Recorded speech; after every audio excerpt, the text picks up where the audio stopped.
போலாம் போலாம். மீனான மீன் மாட்ட போதுடா. இன்னைக்கு செக்க மீன் மாட்ட போதே. நம்ம ஏரி பெரிய புத்தூர் ஏரியில் இன்னைக்கு மீனான மீன் பிடிக்க போறோம். பார்க்கலாம் தான் அதிகம்.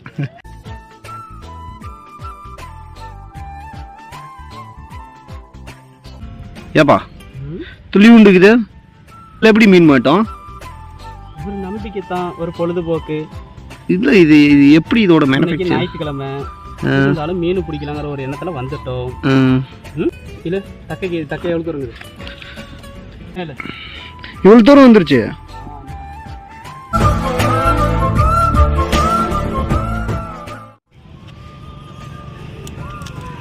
முடிச்சு போட்டாச்சு, அவ்வளவுதான். இதுதான் தக்கை. தக்கைங்கிறது முழு போறது கிடையாது. எங்க கட்டினா என்ன, இப்படி தூக்கி போட்டா மண்ணில் போட்டா மீன் பிடிக்கலாமா? இப்போ நீங்க பார்த்த வில்லேஜ் ஃபிஷிங் என்டர்டைன்மெண்டோட பார்ட் 2 வீடியோ உங்களுக்கு வேணும்னா மறக்காம நம்ம சேனலை சப்ஸ்கிரைப் பண்ணிக்கங்க.